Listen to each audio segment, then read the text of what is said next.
Welcome to Spirits Podcast, a boozy dive into mythology, legends, and folklore. Every week, we pour a drink and learn about a new story from around the world. I'm Amanda. And I'm Julia. And Amanda, it's the first Urban Legends episode of the new year. Welcome. It's cozy, but it's also spooky. That's how we like to keep it all year round, folks. True that. Sometimes we skew towards scary rather than cozy, but I want you to know there's always imagine all of these episodes are scary stories, and then there's the framing device of it being like a scary story around a campfire or in front of a fireplace. That's the cozy element, is the framing device. Yes, or maybe agreeing to watch a scary movie when sitting on the bed of someone you have a crush on, even though you don't like scary movies, but do want an excuse to have your hand held. Cozy. So cozy. What's a good example of that for you, Amanda? What would be a movie that you're like, I don't want to watch this, but my crush is watching it, so I'll watch it too? Midsummer. Ooh. Midsummer. However you pronounce it. Cool. Yep, that's a good one. Never want to see it, but person's cute enough. Mm-hmm. Yeah, might get a yes from me. It has an aesthetic to it. I feel you there. It does, and there are some upsetting scenes that I can perhaps turn off and then say, let's stop this and watch a YouTube video of like cats. Yep, for sure. Famously, your sister made you watch that and then left you in her apartment, right? Yeah, for a cutie, which I understand, but also I'm like, girl, no, this is not girl code. This is not Midsummer. This is not fair to me, particularly. How dare you? But Amanda, imagine, if you will, we are in that sort of cozy, spooky setting. Is there a story that you want to tell around the fire pit, in front of the fireplace, in a cozy twin bed with your crush? Yes, Julia. This email comes from Bree, she, they, and it's titled Easter Duck Lore, Possible Ghost Roomie, and an Encounter with a Fae. Yay! Bree writes, guess who's back with more spooky stuff and some lore about the Easter duck. Yes. I was very happy to hear my story shared once more, and I promise to keep you updated on other stories I recalled or found from my many spooky shenanigans. Please. It's all we ask for in these episodes. Truly. Just keep us in the loop. I do have an important update to my sleepwalking/wandering lore that I didn't even recall until I visited some family for Christmas. Uh-oh. What are we always saying, Julia? If you gotta go home, ask about the ghost stories. Come on. Exactly. When you guys suggested asking for ghost stories during the holidays while all my folks were gathered, I took it and ran with it. So now I have something old, something familiar, and something that's new as of a few days ago while writing this. A possible origin for my strange wanderings of both the waking and sleeping variety. Like my previous emails, I split my stories up, so if you want to save the Easter duck lore for Easter time, we won't do that to you, listeners. Feel free to hold off. Very kind of you. Yeah. So first, Julia, we start with the Wicker Woman. Ooh, boy. Ooh. Okay. When I brought up spooky stories during the holidays, my family was less than amused, since everybody is familiar with some of my antics. My mom rolled her eyes and told me to leave it alone, that I was inviting trouble by, quote, bringing that stuff back up. Uh-oh. According to her, every time I start, quote, poking the bear, stuff starts acting up again. And she's not wrong. So my mom's side of the family clammed up and didn't want to talk about such things. But my grandma on my dad's side had no such reservations. I sidled up to her, told her about spirits and what I sent in, and she just laughed and then said, Bree, why didn't you bring up the tree lady yet? Excuse me? Also, the more grandmas that know about our show, the better. Just Truly, saying. I get more powerful with every Nona, Nana, Baba who knows about me. Now, I didn't remember that name until she explained it a little further. Quote, you know, the tree lady from back when Philip and I lived in the cabin. You used to talk to her all the time when you were little after the incident with your brother. There's so many things happening in that one sentence. The incident, I said? You remember when Philip lost him? And that's when I remembered what she was talking about. It was a common story that had passed around about how Philip had lost babysitting privileges after our first visit to the cabin, where he promptly lost my baby brother. There was never any mention of the Wicker Woman, so I had always thought that part was a dream that I had. Oh. And had come up with after the fact. Uh-oh. But apparently, it wasn't a dream. Uh-oh. When I was 4 or 5, my grandma still lived up in the mountains with her husband, Philip. Now, I'd always be a little wary of him, even as a toddler, because I didn't like how he treated my grandma, and we later found out that he was, in fact, an abusive partner. I give a lot of credit to kids because I clocked him as mean when I was very young. This meant that when my parents drove us up to visit their house, which we called the cabin, and left my brother with my grandpa, I was watching him like a hawk. My brother, that is. I was already well established as a creepy kid at that point, so Philip didn't blink when I used the stairs to lurk around and watch him as he held my baby brother. Mm-hmm. My mama made it clear that since my brother was only about a year old and had already dealt with some health challenges, he needed to be protected, and I took my job very seriously, even back then. Mm-hmm. Older sister solidarity. Yeah. My mom and dad had stepped inside the main cabin, leaving my brother Philip and me out on the porch of the smaller guest cabin by ourselves. To make sense of this, I need to give you a sense of the layout of the area. The cabin was at the very end of a long downhill road of gravel and mud that was hidden around a bend in the pine trees, which surrounded us on all sides. Classic. Right? My grandparents had built a large cabin where they lived and an adjacent smaller guest cabin with a lofted bedroom and a small kitchen in a space that wasn't taken up by Philip's workshop and garage. The dream. Right? There was a roof that connected the two buildings to shelter the little walkway for when snow would pile up to your hips in the winter. The dream. Give me a breezeway. Mm-hmm. Bitches want breezeways, Julia. It's Where true. else are the women in white gonna walk? Exactly. Come on. On the other side of the cabin from the main road was a large hill, mostly used by us grandkids in the winter to sled once we were old enough, that had a crick at the bottom. We'd spotted various deer, ducks, even a cougar once down at the crick. It was a large piece of property surrounded by trees on all sides once you got past the crick, and the small well on the other side of the bank. So, I was lurking beneath one of the stairs, watching Philip very carefully as he made the usual silly sounds to get my brother to laugh. Not cooperating, by the way. To this day, I wonder if my brother sensed some kind of the danger he was in, because while he was always a quiet baby, he still made sounds, babbled and cooed, but he was silent, and I could feel some sort of cold buzzing in my chest. This is the part where I thought it was all a dream, because next there was a woman that walked out of the treescape next to that gravel road. Sure. And just to be fully upfront with you guys, I don't know what's real or not about the encounter. Okay. It might be all real. Might all be real.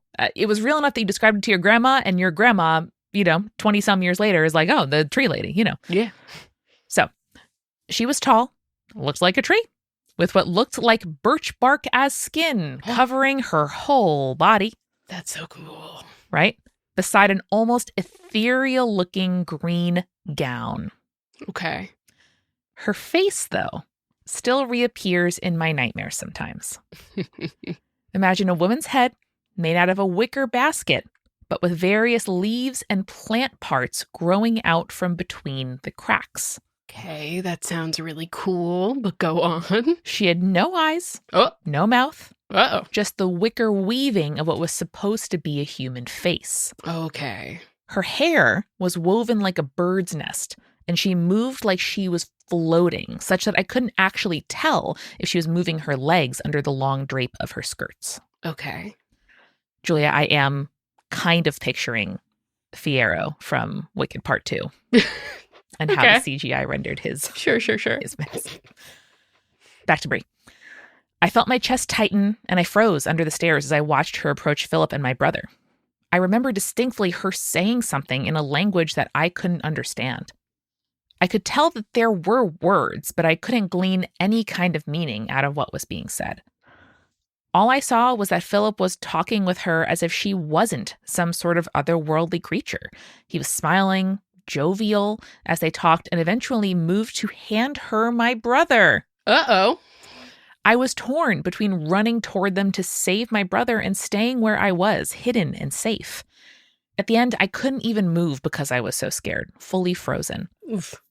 And then the lady dipped her head toward Philip and, with my brother in hand, walked under the connecting roof parts, then on toward the hill path.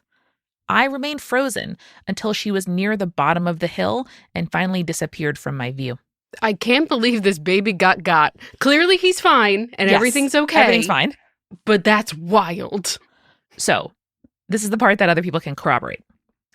I then ran screaming to Philip, asking where she had taken him and why did he give her my baby brother. Okay. I remember him blinking as if coming to from a trance or nap. Shit. And turned to look at his hands in confusion before asking me where my brother was. To be fair, seems like maybe this guy was possessed, had a vision. Trance. That's fine. He's confused by the situation. I don't think necessarily was blaming you, but like, Sure is surprising when an adult turns to a kid and says, but where's your brother? Happened to me a lot, Julia, as a child, but it shouldn't happen to most. Mm-hmm. So my mom then came outside from the main cabin due to all the yelling and asked us what was wrong. And I said, she took him. Grandpa gave him to her and now she's gone. I was wailing, crying, sobbing. My mom immediately rounded on Philip when she put two and two together and asked him where my brother was. What the fuck, Philip? Philip claimed he was, quote, just right there, and, quote, he couldn't have gone far, claiming he, a 1-year-old baby, must have just crawled away. I kept trying to insist that a tree lady had taken my brother, but obviously nobody believed me. I'm so bad at babies. What age do babies start walking? They often start walking around one, but like tentative toddling steps. Right. Not that baby took off down a hill. They couldn't run away, but they are proficient crawlers. So he certainly could have crawled somewhere. Okay. And indeed, they were all busy looking for a kind of small radius where a 1-year-old could have crawled off to in just a couple of minutes. And you were like, no, down the hill. My grandma was trying hard to console me until I finally shoved my way past her and ran toward where I saw the woman walk. I nearly actually tumbled down the hill because I was walking so fast downhill. But then I saw the wicker woman on the other side of the creek. She didn't just disappear into the forest? That's wild. I stopped, having been taught about not going into running water since it was dangerous, and started yelling at her to give my brother back.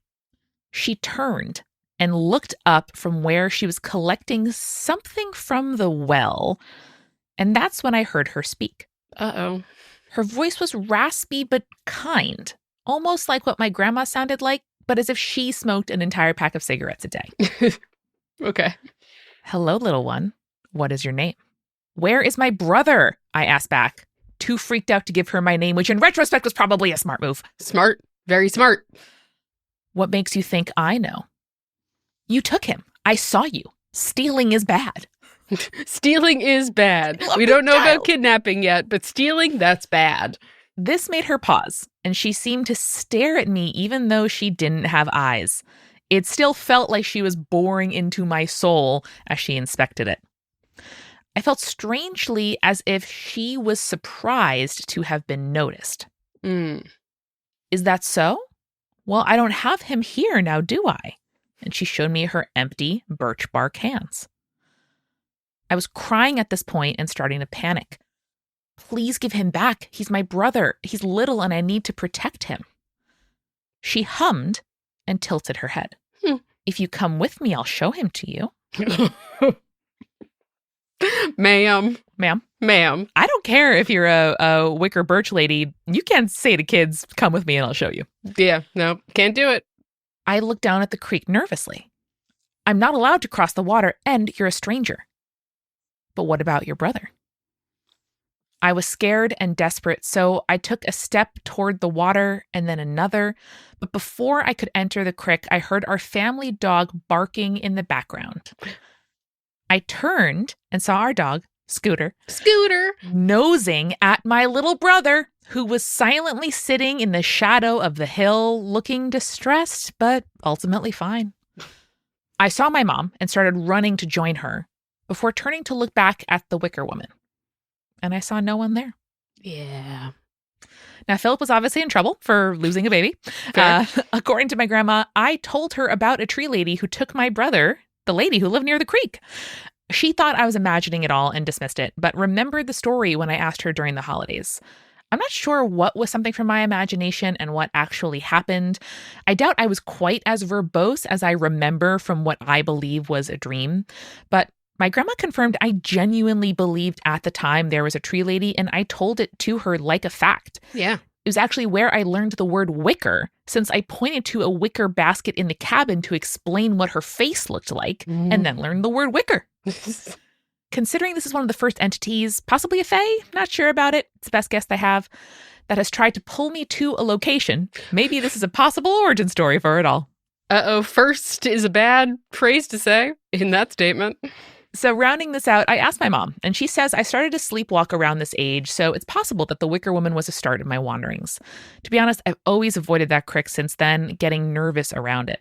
And the story of my brother being lost and then found by our dog is a common one shared in our family, alongside the silly accusation my aunt makes about her dad stabbing her with scissors. Uh-oh. There was, in fact, a hole in his back pocket where the scissors were, and she ran into him to hug him and then got poked. Yep. I'd love to hear your thoughts and theories on the matter, since, like my mom warned me, I, quote, poked the bear and have started sleepwalking again. But don't worry, my puppy is still around to wake me up, so I never wander too far. Good. That's good.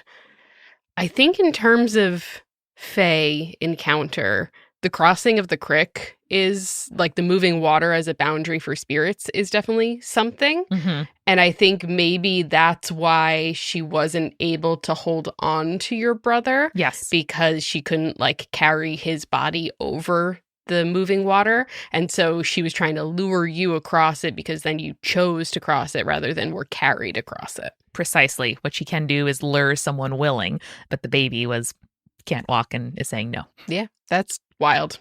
Damn. Ugh, good story. Creepy. The fact that you had such an impression of the face, Brie, that you like pointed to a basket and you're like, no, it looked just like that. Like what, 4 or 5-year-old is going to know the word wicker or could even put together the like sense memories to, I don't know, like to make that up. It smacks to me of something true. And whether it was a vivid hallucination, something that you put together in retrospect after your brother was safe, or I don't know, maybe a visit from someone on the other side of not just the crick, but the metaphysical plane. I'm into it. Who can say? All right, Julia, second part of this email is titled New Roomie. Okay. We ready? I'm ready for it. Bring it on. As I mentioned in my first submission to the podcast, I work the graveyard shift at work, which means I come home in the morning around 5 or 6 a.m. to eat a snack, chill a little bit, and then go to sleep till later in the day. I also have these fun little battery-powered candles on strings that I have attached to the ceiling to look like they're floating because they're suspended with fishing wire. Cute. Right? It makes my living room area whimsical and gives me a smile when I come home from work to turn them on with the little button I have.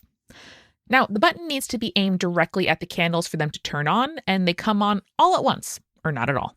Okay. This is how they're designed to work, in fact. However, I've been having a new surprise to greet me when I come home after work these days. The past few nights, I've left my apartment with the usual lights off, including my floating candles.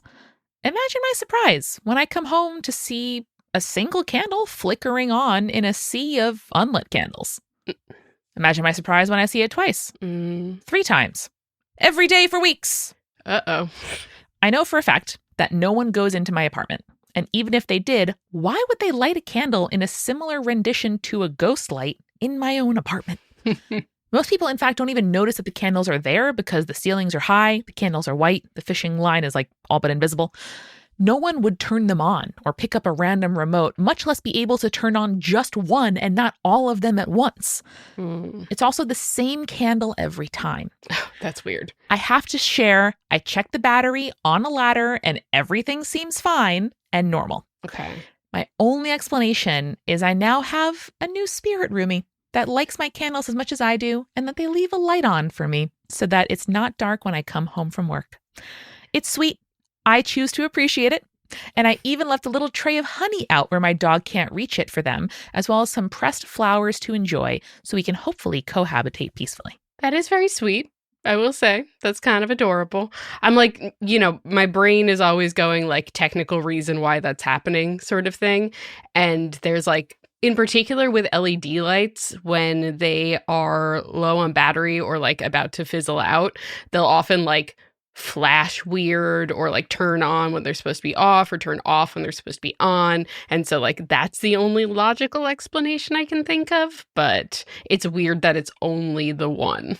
for sure. It is strange. And like, I've definitely had those devices or like the kind of cheap string lights where like the remote is kind of inconsistent, or you have to sort of aim it at a very specific direction.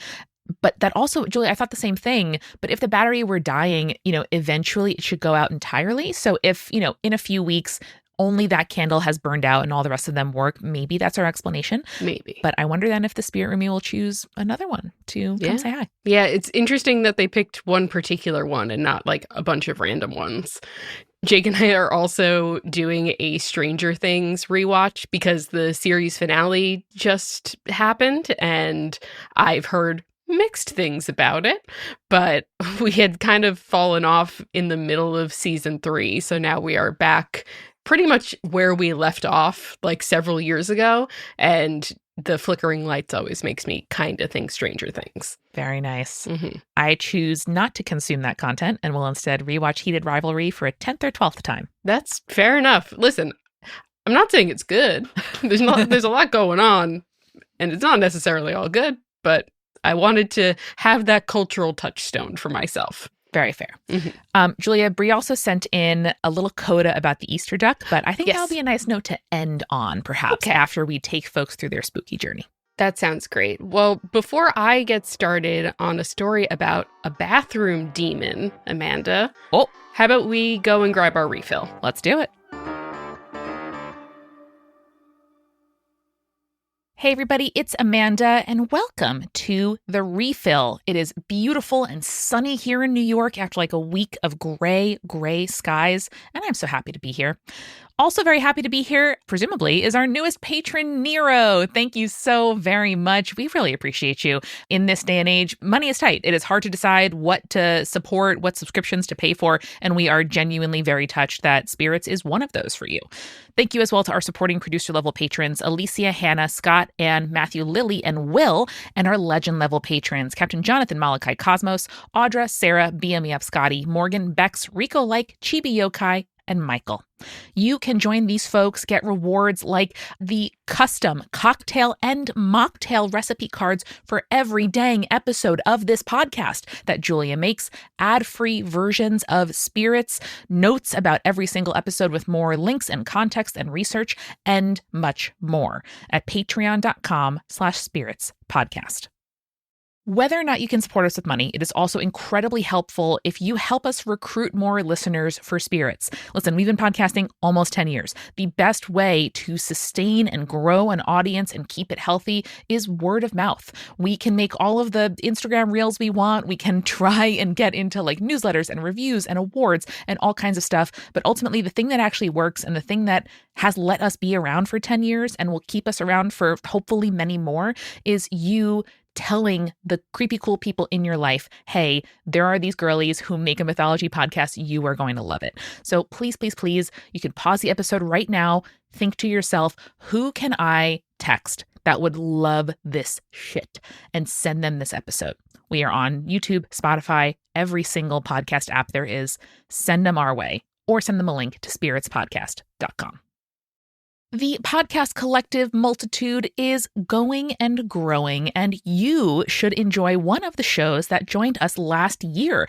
It's This Guy Sucked, a history podcast for haters by historians.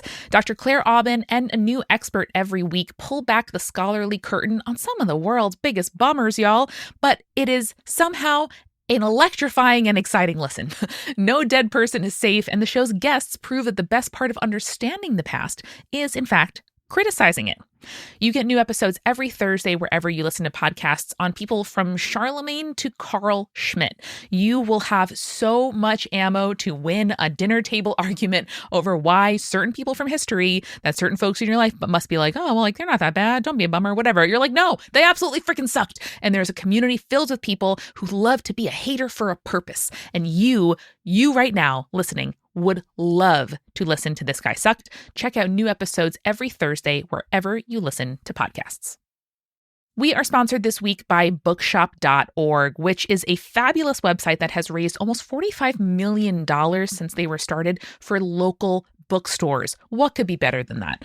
I absolutely love buying gifts on bookshop.org. My grandma now lives in a different state, and so I make sure that I keep her voracious reading habit fed by sending her new books via bookshop.org. And the best part about it to me is they source your order through local bookstores near you. So if I order something for myself, it's coming, or I can actually go pick it up from a bookstore nearby. If I order it for my sister, they'll choose one in Hawaii. If I order one for my grandma, they'll choose one in Tennessee. And I think that is absolutely wonderful to keep your money local, even while paying for and buying gifts for somebody who doesn't live near you. You can also get games, puzzles, kids' books, all kinds of incredible stuff, card games, calendars, all the stuff that you would love to look at a Barnes & Noble or a Borders in your youth. You can get on bookshop.org, but while supporting independent bookstores. They've also been kind enough to create a promo code to give you 10% off your order. The code is SPIRITS, and the URL, of course, is bookshop.org.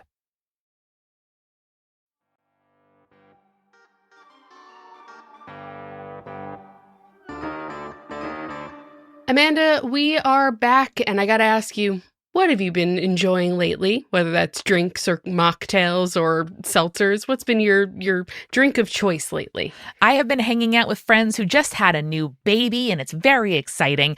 So I have been trying to diversify the amount of NA, like alcohol, spritzers, beers that I'm familiar with, so I can bring over a good gift. These friends love wine, and I have been buying the Toast brand, T-O with an umlaut, S-T.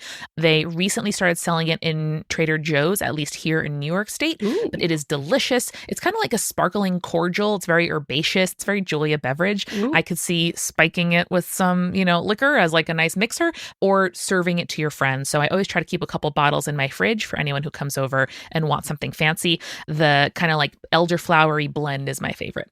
Nice. That sounds really, really good. Oh, yeah. How about you? You know what, Amanda?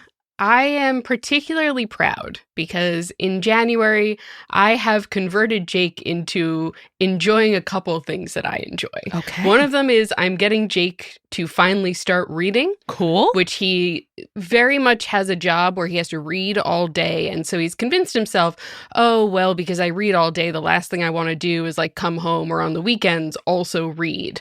But I think he is finally starting to read for pleasure, and he has read a book and a half in the 2 weeks that the new year has started, which I'm very excited about.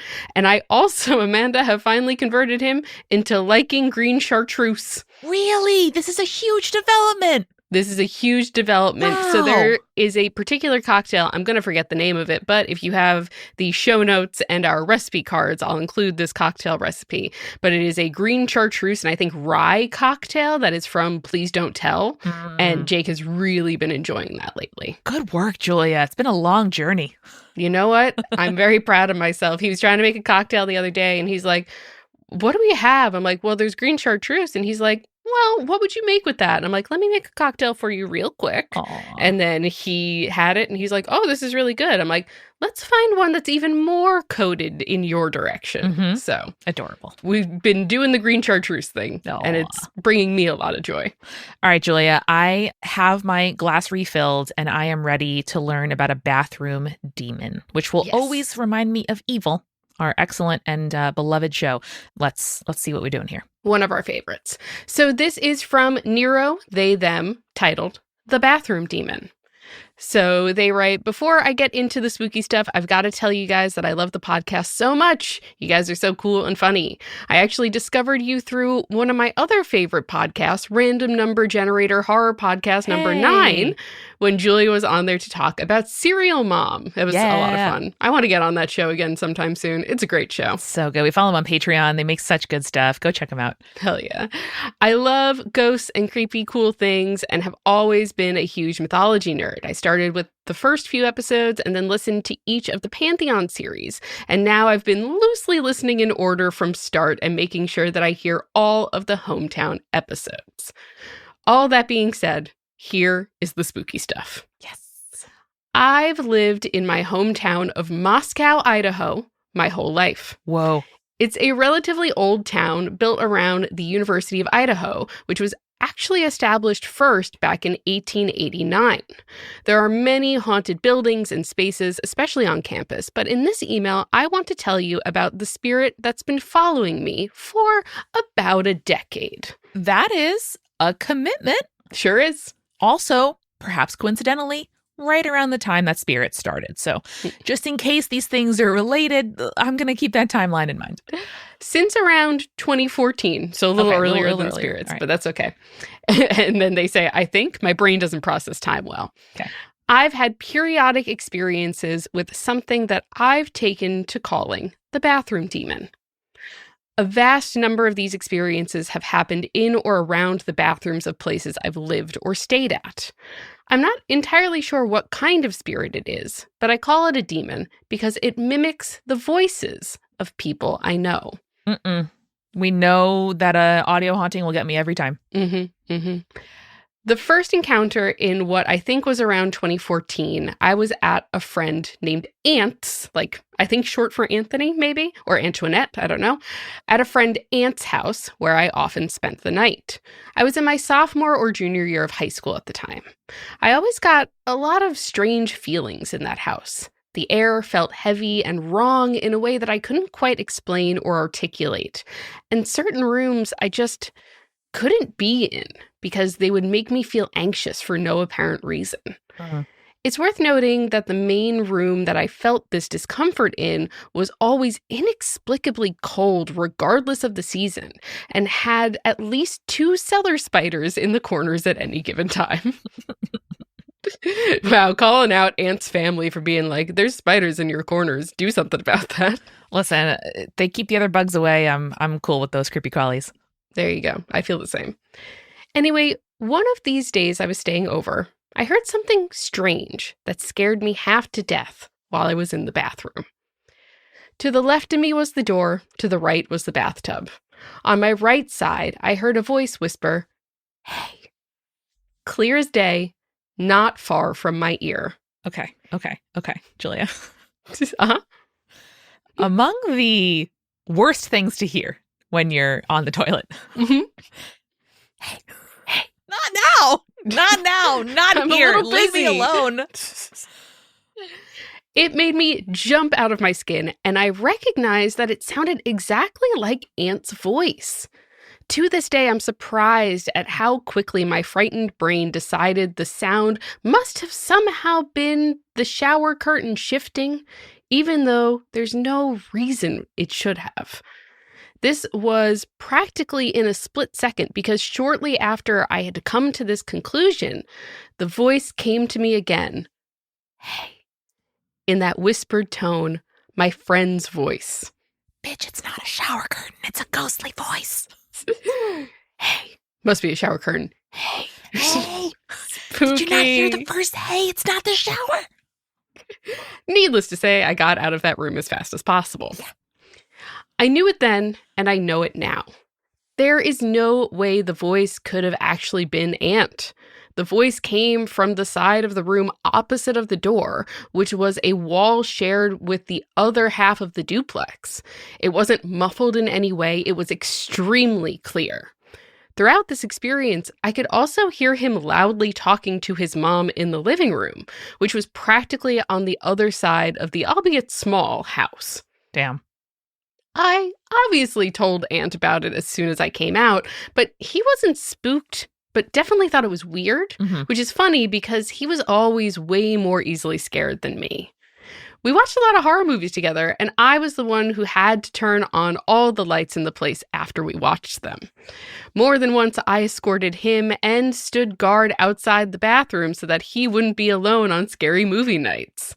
However, he did tell me that sometimes he did get freaked out in the bathroom because he would hear, Amanda, wait for it, growling from the vent in the ceiling. Wow. Not the thing I want to hear. Nope. Ever. No. It's bad. Not from a dog, not from an animal in the zoo, not from a sound effect. That sounds bad. Yeah. Maybe solely from Ilya Rozanov in scenes of him about to top Shane Hollander, but that's about it. Okay. Julia, have we talked about the fact that Hudson Williams worked at an old spaghetti factory? No, what? No. Yeah. Wait, save it for the end of this. Okay. Remind me. Okay. Now, I only experienced this once in that house, but here's why I think that whatever this thing was, it followed me. In my first apartment, which I lived in with Aunt and our friend Mo, who we met freshman year of college, we had a couple of weird things happen around the bathroom. Now, Nero, 1 second real quick. Have we considered that Aunt's the one haunted and not you? It's possible. It's very possible, because now Aunt is the continuing factor here. And that would explain why Aunt wasn't that worried about the whispering, because he's like, you don't hear toilet whispers all the time? Like, maybe that happens in Aunt's house frequently. Maybe. Admittedly, I didn't connect these things to the bathroom demon until later when I talked about it with my spouse. So I believe we moved into that apartment around 2017. I graduated high school in 2016, and I didn't move out of my childhood home until after freshman year of college. We lived together in that apartment until 2020. Now, I don't recall the exact order of these potentially paranormal experiences I had there, but here they are. My spouse, Jay, who was just a friend at the time, was visiting us at our apartment one evening to work on some cosplay with us. Oh my God, the cosplay to spouse pipeline. Come on, so cute. I love it. We were going to style their wig because we had a convention coming up, so we went into the bathroom to work on it. As Jay was putting their hair away and about to put the wig on so that I could trim it to their head, they suddenly went very pale. Before I could ask if they were okay, their legs gave out, and I was only able to half catch them as they collapsed, thankfully keeping them from hitting their head on the bathtub or anything else on their way down. Yeah, not to mention you probably had like scissors out to style the wig. Like, that's very scary. Yeah. I got them into a sitting position on the floor and was trying to get their attention. Jay was breathing shallowly and was still pale, their eyes unfocused like they couldn't see anything. I was asking if they were okay, checking their pulse, seeing if they felt feverish. They were pretty clammy and unresponsive for a bit, but fortunately it wasn't too long before they were able to answer me. From Jay's perspective, they were standing there in the bathroom. Then suddenly, they were on the floor. It turns out that they had blacked out and fainted. This experience really spooked them because they had never fainted before. Obviously, the rest of us were super worried too, but we just took them out of the bathroom so that they could sit comfortably on the couch and got them some water. They recovered pretty quickly after that, but it was really strange. In another instance, Aunt, Mo, and I were in the living room watching movies. The three of us were on the couch with Aunt's two cats. The cats' names. Thank you, Nero, because of course we were going to ask what the cats' names were. Caesar and Cal. They have unfortunately passed, but they were brothers and they were very cuddly. Oh, love them. Suddenly, we heard a weird sound in the bathroom. The hairdryer had turned itself on. Fucking no, Julia. I don't fuck with hair dryers, straighteners, or curling irons plugged into the wall. This is scary. We all went together to investigate and turn it off because we were all spooked and confused. Yes. We did find it plugged in, so maybe it was just a spooky coincidence, but there hadn't been a power surge or anything like that that could have triggered it. Now, this is where I have to share an important detail that leads me to believe that these two experiences might have been linked to the bathroom demon. Not my bathroom demon. Our apartment had 2 bedrooms and 2 bathrooms. I'm going to try to describe the layout here a little bit. Now I'm also curious who was sharing bedrooms, but we don't have to get into that. The door to the apartment led into the living room, which was only separated by the kitchen by a half-height wall. Makes sense. I've seen a lot of kitchens like that. From there was a hallway. As you walked down the hallway, there were 3 doors. The door on the left was Aunt's room, which had an ensuite bathroom. The door straight ahead at the end of the hall were Mo's and I's room. See, my question got answered. This is great. The door to the right was the second bathroom. If you went into the second bathroom, it also had a door into Mo and I's bedroom. Got it. So it's like kind of like a shared bathroom, and then Aunt had his own ensuite bathroom. Makes sense. All that to say, the bathroom where weird stuff happened was directly connected to me in this way. Great. Of course, you have the weird bathroom, and Aunt's bathroom is fine. I'm now understanding why you're like, maybe the common denominator is me after all. The last bits of spookiness that happened in this apartment involved Mo directly. See? Now it might be Mo. We don't know. It's catching. They had a bed on a somewhat tall bed frame in the corner of the room that was by the adjoining wall to the bathroom. The position and height of their bed is important because it was right by the bathroom and I did not have a bed frame. Yes, it sucked, but I slept on a twin mattress on the floor while I lived there. This meant that I could always see under Mo's bed in the night. Terrible. Bad. We have all been there. We have all had to sleep without a bed frame. No judgment at all. However, I would have an eye mask or be facing the wall. You just can't allow yourself to look into the dark dredges underneath someone's bed every night. You can't do it. I would sew Mo a bed skirt and place it on without their consent. On more than one occasion, I had a dream where I would wake up and look over to see something lurking under there. The thing was always shadowy, only visible in the way that it made the space under there darker, with glowing eyes looking back at me. Oh, so the worst case scenario. The worst case scenario. Now, it never did anything in my dreams, but just the presence of it was enough to freak me out. It doesn't have to. It doesn't have to. Just being there is scary. Like Jeremy Bentham's panopticon mode of surveillance in a prison, Julia. It doesn't have to do anything. It just has to be there. Too true, bestie. Too true. One night when we were falling asleep, Mo suddenly asked me if one of the cats was under their bed. I had one of them cuddling with me, and Mo had the other one on their bed with them. So the answer was clearly no. Mo then casually let me know that they could have sworn that they heard growling under there. From the bathroom vent to under your roommate's bed. This is a bad pipeline. Neither of us loved the idea of that, but I couldn't see anything down there. Both of us had to go to work at Ross Dress for Less in the morning, and we were tired, so we couldn't be bothered. Not the dress for less. Not the dress for less. We simply stopped talking about it and went to sleep because working retail was a more life-sucking reality than any potential monster. Say it again, bestie. You're so right. In the summer of 2020, Jay and I moved in together. We had started dating in late 2019, but we had known each other since middle school. When we both look back at our friendship as it grew since then, we both realized that we'd both been dumb gay idiots who had crushes on each other for like the entire time we'd known each other. Cute. I don't think it was long after we moved in that I became sure that the bathroom demon had followed me. Honey, this is like some season 4 plot. Once again, I was in the bathroom, and I heard a voice come from the door. Clear as day, I heard a hello, which I could have sworn was Jay's voice. For some reason, I immediately started to feel a little bit weird about it, but I reasonably assumed that they had come to the door to talk to me. This was something that we did frequently, though usually to continue a conversation we were already having or to share information. It was kind of weird that they would say hello instead of saying something. Right. Instead of like, oh, you, my partner who's in the bathroom in the home we share. Like, you don't need to say hello in any situation. Regardless, I just responded back with a hello. Then I waited for them to continue with whatever they had come to say, but there was nothing. I felt a pit in my stomach at this point, like something was wrong, and I was getting really nervous, but I didn't say anything else. I just finished up, and only a little bit afraid to open the door, I left the bathroom. My lovely fiancé was not, in fact, standing outside the door. They were still laying in bed where I had left them. The bathroom is right next to the bedroom, but we have long since found that because the doorways are around a corner, sound doesn't travel well between the two rooms.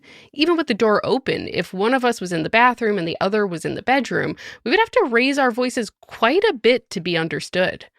I swore that their voice had been right outside the door, and I had heard it so clearly. When I rejoined Jay in the bedroom, I asked cautiously if they had been trying to speak to me through the door. They very casually told me, no, they hadn't. With that, I was fully shaken, and I told them what I heard.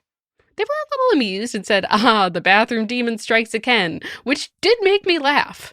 They weren't making fun of me for being scared, but rather connecting the dots that I hadn't put together yet. At this point, I went from nervous to exasperated because, come on, man, can't I just pee in peace? I said something about this had better not become a regular thing because I was already tired of it. Now, it's worth noting here that my spouse isn't the kind of person who likes to scare people or mess with them. They're not a prankster, and they have never tried to play tricks on me. They also have a healthy respect and belief in the paranormal. Good choice, good choice. I think after that, I did a little bit of a spiritual cleaning around the place. I said out loud as I did this that this was my home, and I was not inviting this being in. I told it was not welcome, especially not if it wanted to scare me. Now, we've lived in the same apartment, and I haven't heard any voices since, but I'm not convinced that it's gone, especially since it can go for years before it scares me again. I'm a witch of sorts, and I've made protective charms that I keep around the place, so I just hope that, at the very least, nothing worse will happen than the occasional scare. I have one more instance of something to tell you about, which may arguably be the scariest one, but also the most recent. One more? Now? Still? Once again, I can't be sure if this is a manifestation of the stupid bathroom demon, but there's a non-zero chance, and I think that you should hear about this anyway. A couple of years ago, my spouse was working overnight shifts at a memory care/hospice group home. Since I have a standard 8 to 5 work schedule, this meant that we didn't get to see much of each other. They would leave for work at 6 p.m. and getting home at 6 a.m. when I was waking up. We'd have a short time together when they would get settled to go to bed and I would get ready for work. Then I would leave and come home around 5 when they were just getting ready to leave. Tough. It was a rough time, and fortunately they have a job at a preschool now with normal hours. Aw. My point in explaining this is I was home alone every night. They could text when they had time, but I was still in the apartment by myself. One night, I had just eaten dinner and was hanging out on the couch watching YouTube videos or something like that on TV. Now, the layout of this apartment was kind of the opposite of the last one. You come in the door and there's a hallway. It opens on the left a little ways down, leads to our bathroom, bedroom, and second room. If you continue straight down from the front door, you'll get to the living room and then the kitchen around the corner from there. Oh yeah, that is kind of opposite of how I would expect. Yeah. When you sit on the couch facing the TV, the entrance to the hallway is on the right at the other side of the room from you, making it so you can't see down the hall. Sure. Since I was alone, the lights were off in the hall and the other end of the apartment, which means it was just a open, dark entry to the hall there. I was focused on the TV when I started to get an uncomfortable feeling. The TV is essentially right by the hall entrance, so I could see that dark entry in my periphery. Bad. As I was watching my silly videos, feeling anxiety creep up for seemingly no reason, I swear I saw something move in my periphery. Long, pointed black fingers curled around the corner of the wall. Oh my God. I was frozen in place, staring at the TV screen. I couldn't turn my head to look, and I didn't move my eyes. Somehow, I felt like I just needed to be still and not acknowledge it. Scary. And then a head peeked out from the darkness. It was closer to the ceiling, suggesting something tall. Uh-oh. Not the Home Depot Jack Skellington math. Thank you for breaking up the scariness with a little levity, because now I'm just picturing Jack Skellington. I kept my gaze on the TV. It was looking at me. The face was all white and round. I couldn't make out details because I refused to look at it straight on, but I think its eyes were white as well. It seemed to be smiling, and it had wild, fluffy black hair or fur all around the head. It almost looked like a mane. I didn't look at it. I kept it in my peripheral vision, and I kept my eyes on the screen. I was terrified, and I had this feeling that if I moved or looked straight at the thing, it would, I'm not sure actually, win? It was like it wanted me to look at it. It wanted me to move so that it could get me or something. And so I didn't. I remember my whole body feeling so cold while it peered at me around the corner from the dark. I think it was only there for a few seconds before it quickly retreated back into the darkness and out of view. Even when it was gone, I still didn't move for a while. I didn't trust it, so I waited. Now, I don't know how long I waited, but eventually I moved and immediately texted my spouse about what I had just saw. Then I started to feel kind of angry instead of scared, because what the hell? How did this thing come and scare me when I was all alone trying to have a chill evening? I wondered to Jay if this was the bathroom demon showing me its face for the first time, but I have no idea. Honestly, I kind of hope that it is. Yeah. Because if there's multiple spirits in this house that are trying to fuck with you, that seems worse to me. See, my initial instinct was, I hope it's not the bathroom ghost/demon, because being able to fit such a large form into like the grate or the, pipe of the toilet or the sink is kind of worse to me. But I think you're right. On balance, I'd rather have one shape-shifting spirit than two. Yeah. I would rather have one, just in general, one spirit in my household than two, potentially two trying to fuck with me. It's like that goes from a singular problem to an infestation and a pattern, and we don't want to get down those routes if we don't have to. Yeah, no good. When I calmed down enough to venture down the hall, I turned on the lights and burned some incense to try and cleanse the space a bit. It sucked having to go to bed alone that night after this experience. Oh. I definitely felt nervous again by the time that I settled in for bed that night, but I didn't really have any other choice. Now, I've never seen anything like that before or since, and I hope it stays that way, honestly. I do think that in the daylight of the next day, I talked at the space and at the bathroom demon about how uncool that was, and that if this was the bathroom demon, I did not appreciate it venturing further into the apartment. I mean, stay in your lane, dude. So that's been my journey with the bathroom demon. I hope you enjoyed the story. I'll send updates if I have any further encounters. Thank you, Nero. Nero, for the first time, I don't want to hear from you again, because I hope nothing spooky happens to you and you don't have to write in, except for like a wholesome urban legend or like an episode request, because good Lord, is that scary. Yes, highly don't want you to have another experience with this bathroom demon. However, if you have another experience with another spirit that maybe is not infesting your apartment, we would love to hear about that. Whew, good call, Julia. That was a scary one. Ooh, well, finish us off with something light and then tell me about the heated rivalry, guys. I will. So let's close off with a Bree's story about the Easter duck. Okay. I asked my mom if she still had the draft of the Easter duck letter that she left us, the first Easter post-bunny transition. Happy to report she does, and I have transcribed it below. Incredible. My mom read this out loud to us when we were younger because the original is beautifully written in cursive. Aww. Hello, children. It is my pleasure to write to you to let you know that Easter will be changing from now on. I am the Easter duck, the first of my position. We know you all love and respect the Easter bunny. However, he is a fake who has been stealing the credit for my fellow duck kind for years. He's a con man. Call him Frank Galbraith, because this guy, catch him if you can. All right. We have painted and prepared our eggs for you to enjoy while he takes credit for our work. Again, I have to say, I bet your mom was going through something at work during this time, and I hope she's okay now. Please ask her if she remembers. Yes, exactly.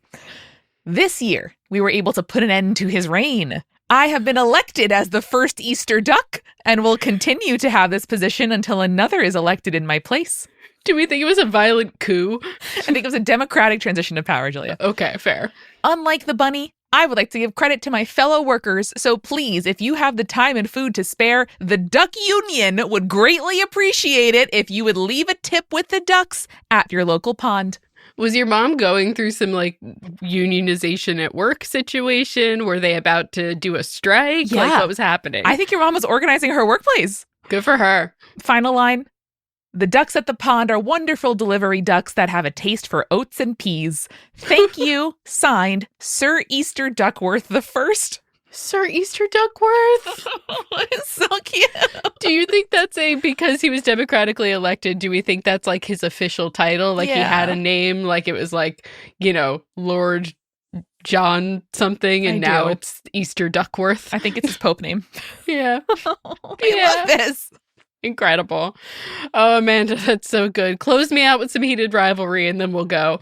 Just to say, Julia, that both Connor Story and Hudson Williams, the IRL actors who play the heated rivalry guys. So Hudson Williams worked at an old spaghetti factory in Canada. Okay. That was like one of his jobs before acting full time. And there is a review of him that was like, this restaurant was fine, but that server Hudson, he should be a model, man. And that's incredibly funny. And Connor Story grew up in Odessa, Texas. And I think there was like a minor league hockey team in his city, or maybe the mascot of his high school. I forget exactly what it was. But he just revealed that it was the jackalopes, which he thought was a real animal until about 5 years ago. And I said, same, bestie, but about narwhals. And the opposite. No, they're doing a lot of press right now. Do you think we could get them on the podcast and ask them about these things? I am going to email their publicists. Yeah. Because I think we need to unpack the old spaghetti factory / warehouse experience with Hudson. Yeah. And I think that we need to take Connor through the genesis of the jackalope and sort of explain why he's not wrong to think that it might have been a real animal. I can do both of those things. So fingers crossed. That would be a wild episode. Get in touch. Get in touch. Amanda, that was a spooky one, but also a delightful one. What we try to do for you. Now I'm going to think of the 12-foot tall Jack Skellington every time I hear a haunting with like a white face. So thank you for that. You're so welcome. And the next time you visit an old spaghetti factory and you don't feel the presence of ghosts, but you do say, oh man, that waiter, it seems like he should be a famous actor or a model. Remember, stay creepy. Stay cool. Later, Saters.